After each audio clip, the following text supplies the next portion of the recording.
I gripped the steering wheel so tightly my knuckles were white. If I didn't find the office soon, I'd be late for my interview for sure. The low, brown brick structures all looked alike, and I'd had trouble even finding the turnoff for the place. As I started back at the beginning of the industrial park, I finally glimpsed a faded blue sign between a kitchen knife manufacturer and a print shop. Forever Young LLC, it read. I pulled into one of the last available spots just in time. I'd worked in warehouses all my life, at least until my shift got laid off 2 months ago. But Forever Young LLC looked exactly how I'd imagined an office to be. Fluorescent lights, dark gray carpet, light gray cubicle walls, a water cooler and a fake plant beside the door, motivational posters on the walls. Around 8 employees silently stared into screens, clicked and answered phones. A tall, pale man pushed himself from his office chair, like he was climbing from his grave, and lumbered over to me. "Hey," he sighed. "Can I help you?" "I'm here for the interview," I ventured. "Oh, okay, have a seat. Boss will be here soon." He waved a hand and headed back to his desk. I wanted to ask the guy what working here was like, but I could already imagine his response. Not too bad, I guess." I twiddled my thumbs awkwardly while I waited for the boss to appear. 10 minutes after my interview was due to start, a polished Corvette convertible skidded into a reserved spot in front of the door. A short blonde guy bounded from the driver's seat and through the door. He introduced himself as Eric, the owner. Then he shook my hand, clapped me on the back, and gestured to his office. I couldn't help but smile. Eric's energy was contagious. He settled into his chair and gave it a little spin before clipping on a headset, then closing his eyes like he was enjoying a little moment of paradise. Then he clapped his hands together and launched into the classic, "So, tell me about yourself." Eric barely paid attention to my answers. It was like he'd already decided to hire me, and all of this was just a formality. The whole thing was so vague that by the end of the interview, I had only the foggiest idea of how Forever Young LLC actually made its money. When the interview was over, Eric told me that as long as my paperwork came back all right, the job was mine if I wanted it. He leaned back in his chair, twirled a pen in his hands, and slid over a stack of documents. Looking at the salary on the first page, I instantly started daydreaming. A little suburban home with a comfy couch and a wall-to-wall TV, a garage where I could finally do some woodworking, a bass boat to take my dad out fishing before he got too old to enjoy it. True, it was just an ordinary middle-class salary, but it was still more money than I'd ever made in my life. And it came without 12-hour shifts in sweltering heat or freezing cold, choking on cardboard dust or injuring my back a little each day. I took a deep breath of air-conditioned office air and started signing. Apart from the usual background check, workplace safety, non-disclosure, and other agreements, there were an awful lot of questions about my medical history. Questions I wasn't sure it was even legal to ask. Every time I felt a bit hesitant, though, I just looked up at Eric's brilliant smile and the salary figure in each upper right-hand corner. I didn't want to mess this up. After taking a serious look through my paperwork, Eric pumped my arm with another handshake. He told me I could start on Monday, and I walked out of Forever Young LLC with a new spring in my step. I took a cue from my new coworkers on how to dress. Plain slacks, dress shoes, a button-up shirt, and tie. The work itself was simple. Moving data from one spreadsheet to another, and cross-referencing to make sure that beauty products were compliant with regulations. It was a bit mind-numbing, but relaxing in a way, and I could listen to podcasts or audiobooks while I worked, as long as I wasn't on a call with a supplier. The headsets we had to wear were actually the worst part of the job. It felt like it was cutting into my ear, and it made this constant soft buzz. Apart from that, I had few complaints about my new 9-to-5 routine. My coworkers didn't tell jokes or go out after work, but they didn't shirk, gossip, and yell either. My life was finally on an uphill track. So why did something about it feel so wrong? Was it the constant hum of the fluorescent lights? The mind-numbing glow of the screen? The lethargy I felt after a day of sinking into a comfy office chair? In the end, I think I'm as guilty of unconscious discrimination as anyone else. I had always considered myself someone who judged a person by the content of their character rather than external factors like race, gender, or age. But at Forever Young LLC, I realized that it chafed to take orders from a younger man. The other employees and I were a diverse group, but we were all over 35. Eric, on the other hand, didn't look a day over 23. As if to rub our noses in it, the other higher-ups who came in for meetings with Eric all gave off the same bouncy teenage energy. Each time I watched management strut eagerly to Eric's office to do whatever they did there, I took a look at my coworkers and saw how life had taken its toll on us.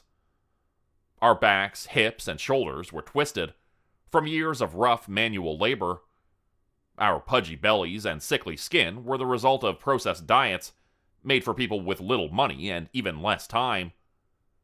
Our wrinkles, gray hairs, and the worried expressions permanently carved into our faces showed the stress and depression of our precarious little lives for all the world to see. Meanwhile, those chipper bastards were laughing like life was one big joke. And maybe to them it was. For a long time, I thought I was just bitter. My life took on a dreamlike quality. Each day seamlessly merged into the next, as I staggered out of bed, fought traffic to get to work on time, filled in spreadsheets and answered calls, rushed home and collapsed in front of a screen. I didn't know what was wrong with me. I had the money to pursue the goals and hobbies I dreamed about when I first started at Forever Young, but I didn't have the drive. I understood now why my coworkers seemed so dull. Doing anything after or before work just felt like too much effort. It was so much easier to just go home and zone out with whatever popped into my feed. It was a simple technical problem that shook me out of my stupor. A few days ago, I accidentally deleted some data I was copying, along with the original. The boss was once again in a meeting, but the issue seemed big enough to warrant a quick interruption. I heard one of the young managers let out a contented sigh as I approached the closed room, and I wondered if I was about to interrupt something I didn't want to see. My gentle tapping on Eric's door caused it to swing wide open. The three people who had come into the office with Eric were laid out in what looked like dental chairs, wearing skin-tight bodysuits covered with electric nodes. Their face helmets reminded me of a VR I'd played once. As I unconsciously stepped forward, the buzzing in my headset became so strong I nearly fainted. I ripped it from my ear with a grimace, and ogled the bizarre situation in front of me. I began. "You're not supposed to be back here," Eric hissed. His boyish face turned a violent shade of red, and contorted with anger. "Hey, what's going on?" A muffled voice cried out from within the headset. "Don't worry, I'll take care of it." Eric shoved me out the door and closed it behind him. "If you value your job," he snarled, "you'll forget what you just saw." I just accidentally deleted a document. I was wondering. Nah, doesn't matter. Just start over or something." Eric waved me away. "Water under the bridge, right, champ?" He squeezed my shoulder, and this time the brightness in his eyes was hard and cruel as he whispered, "Remember, you signed an NDA. We can ruin your life if we want to."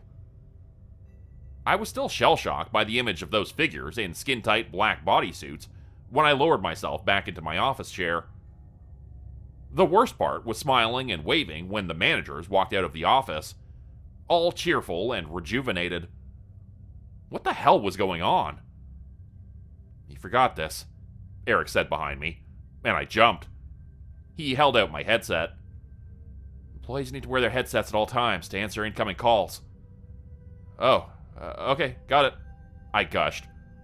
"And, sorry, about before?"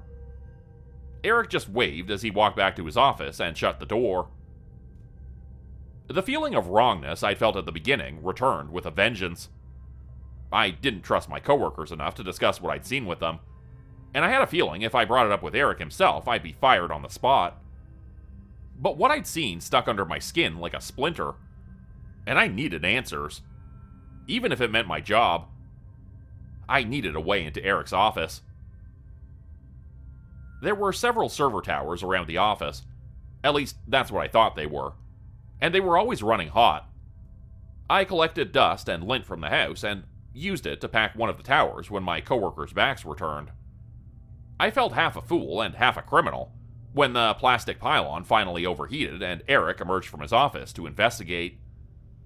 I pretended to head for the bathroom, then ducked into my boss's abandoned office. There was an inconspicuous closet in the rear of the room, where I assumed the bodysuits, chairs, and other paraphernalia were stored. I tugged the handle, and the locked metal door rattled. I froze. I wondered why I was so nervous. No one would hurt me just for being in here, right?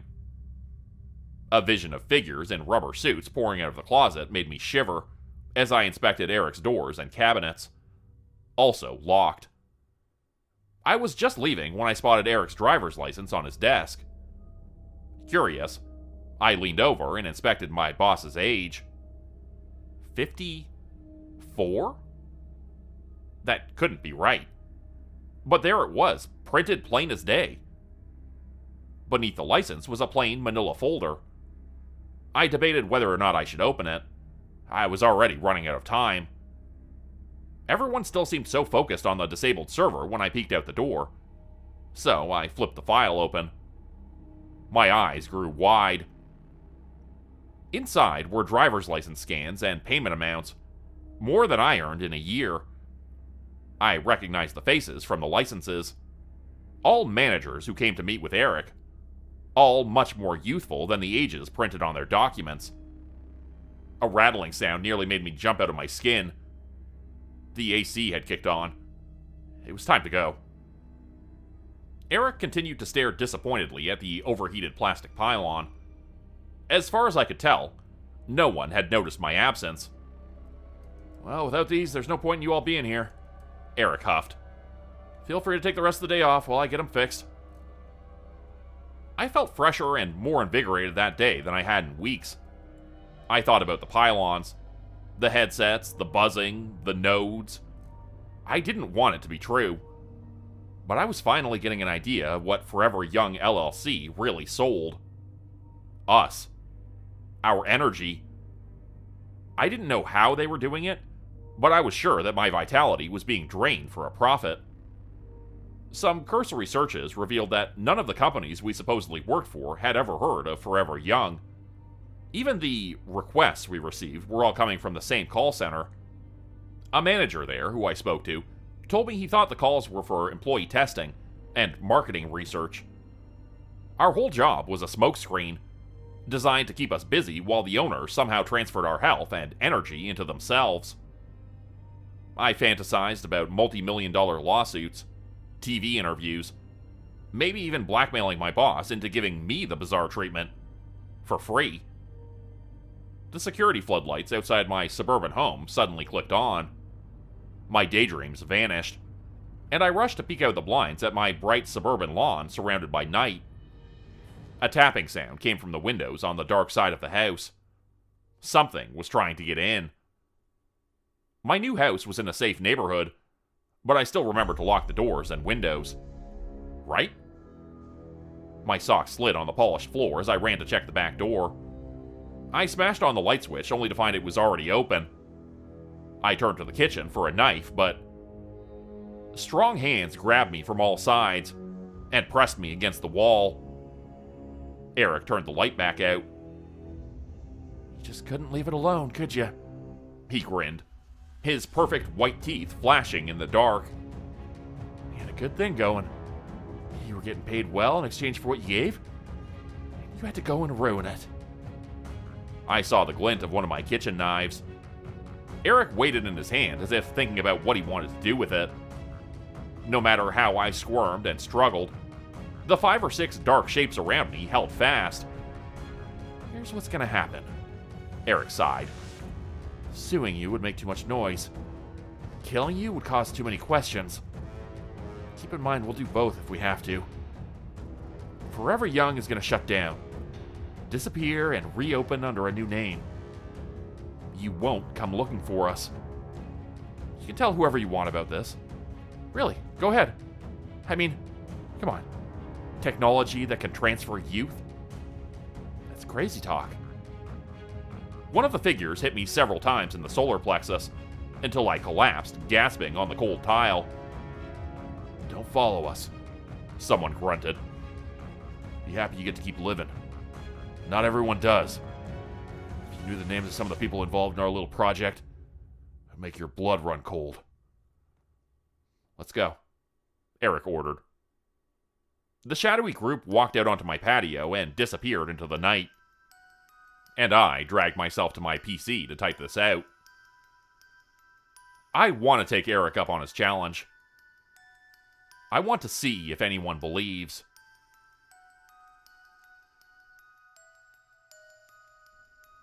Hey everybody, hope you enjoyed today's first of 2 stories. I want to take a quick second to remind you to like, comment, and subscribe on this video. It really helps the channel grow and reach more new people. I was checking recently and saw that around half the people who watch the channel aren't yet subscribed, so I hope you'll take a quick second to hit that button if you haven't yet. Alright, now on to our next story. You're new, right?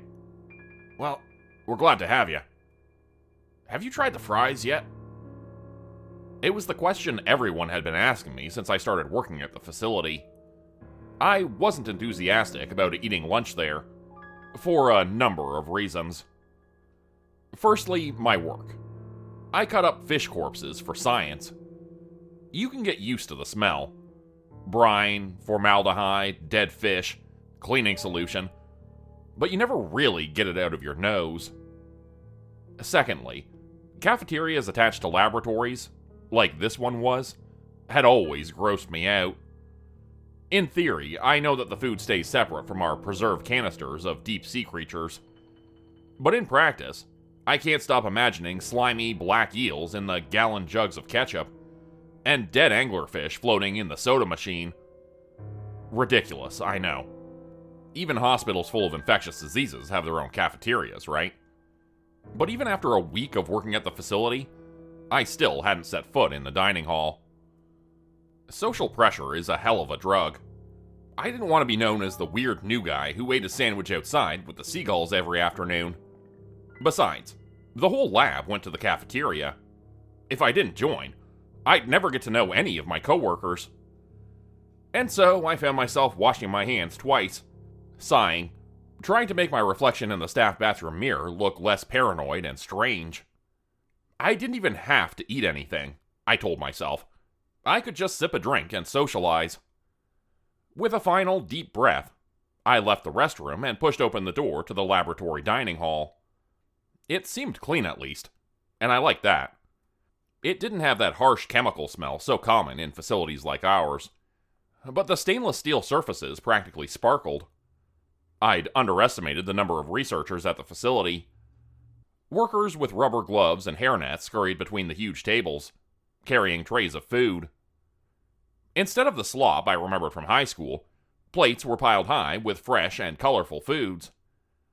Today's menu was tandoori chicken with roast vegetables, or vegetarian lasagna with chopped greens. Both meals included fries and a drink. I stuck to my plan of just grabbing a coffee, but I tried to sneak a peek into the prep area too.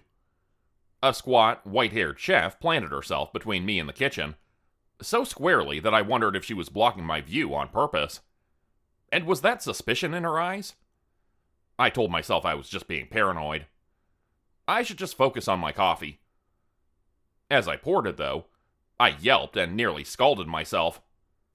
Something was swimming in the pot. It flicked its black-finned tail and vanished into the brown murkiness. Or did it? I looked again, swirled the pot, swished the coffee left and right. Nothing. A bald guy from finance, Chris or Chuck or something, cleared his throat behind me, lifting an empty mug.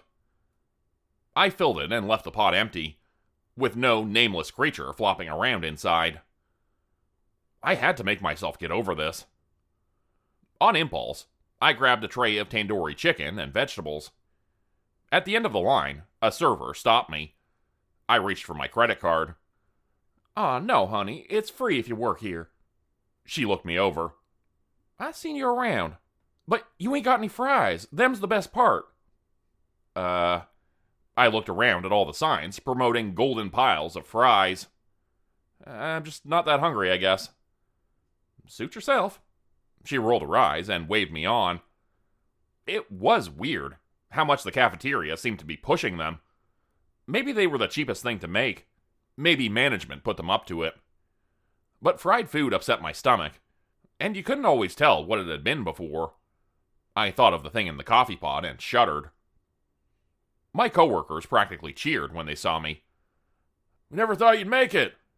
Dante, my boss, seemed to be in a rare good mood. He gave my shoulder a squeeze. Welcome to the lunch crew. I saw a lot of familiar faces over the heaping plates of fries. The positive energy was contagious. I had walked into the lunchroom wondering if I could make one new friend at my job. I left it feeling like I'd made several. The truth was that moving to a new city and starting this new job at the facility was stressing me out more than I was willing to admit. Even if I was finally working in the field I'd been fascinated with since I saw Blue Planet as a kid. Around the lunch table, though, I felt like maybe this could be my place. I was still stressed, but I didn't feel so alone. At least, until I fell asleep early that evening. The thing is, you're always alone in your nightmares. In this one, I was alone in the vast stainless steel cafeteria, wearing the white uniform, gloves, and hairnet of the lunchroom staff. Something was dripping in the kitchen. I had to stop the leak. But where was everyone? Something scuttled behind me. But when I turned, the tables waited empty and still, almost like they were willing me forward. Fluorescent lights buzzed overhead. I tried to swallow, but my mouth was dry. I passed by the drink machines and behind the buffet. I didn't recognize a lot of the machinery in the kitchen, especially the 3 huge steel cylinders on the wall. The lid was removed from one. Something leaked from its pipes. Soon I'd be close enough. Close enough to know what was in the vats. The source of that dripping. I leaned over the rim. I woke up screaming. I had to get over this ridiculous phobia. My whole new life was at stake. The next day at lunch, I added a heap of fries beside my hamburger. Hunter! Dante shouted over the din. You've been working with the new samples, right? I am, I replied. And this organism is different from other deep-sea life in a lot of ways. I was thrilled to be talking about my work. So much so that I forgot to eat. My coworkers ran off to a meeting, leaving me with my plate of, now cold, hamburger and fries. I reached for the burger. The fries started squirming like tentacles, inky black and slimy. The meat of my burger flopped like a reanimated tissue sample, one of the gray bits of skin I examined beneath my microscope. I pushed myself away from the table with a scream. My food went flying across the floor. Everything all right? The white-haired chef bent down beside me. I mumbled an apology and scurried out of the cafeteria. That night, I dreamed I was swimming in a lightless metal tank. So cramped it was suffocating. In the morning, my sheets were soaked with what I hoped was sweat. I felt tired, feverish. I struggled to concentrate on my work. When was the last time I'd eaten? More importantly, where were the rest of the researchers in my lab? Around noon, Dante stuck his head in the lab door. Hey, Hunter, want to come for lunch? I thought of fish entrails and spaghetti-thin worms writhing beneath the seafloor. I had to bring a hand to my mouth to hold in the vomit. Are you feeling all right? I kept my teeth gritted and mumbled an excuse. When he finally left, I let fly into the trash can. I found myself relieved that nothing was staring back at me from the chunky yellow mess I'd made. I went home early that day, and spent 2 more days in bed with fever and delirious dreams. But my experiments were time-sensitive. I had to get back to the facility. Instead of the lab, however, I found myself hurrying to the cafeteria. I still couldn't remember the last time I'd eaten, but I had to know what was in those meals. If I could just find out, it would all make sense.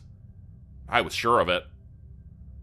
Ignoring the shouts and warnings of the staff, I pushed my way through to the big metal vats in the kitchen. The white-haired chef charged me, but she was too late. I was already lifting the lid. What I saw inside defied all description. Vampire squid, lampreys, and dissected anglerfish were nothing compared to it. All I could do was stare in horror until I was dragged away. Or so I thought.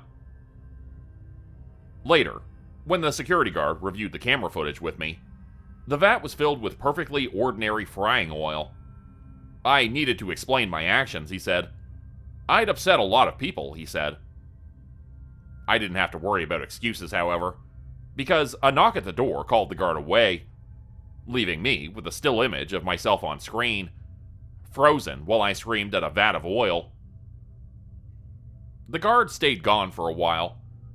I slipped out of my chair and pressed my ear to the door to listen in on the conversation outside. It was like a kind of deep-sea rabies, brought in by the new specimen, now believed to be transmissible to humans. Results in a kind of dread of food, a psychological inability to eat.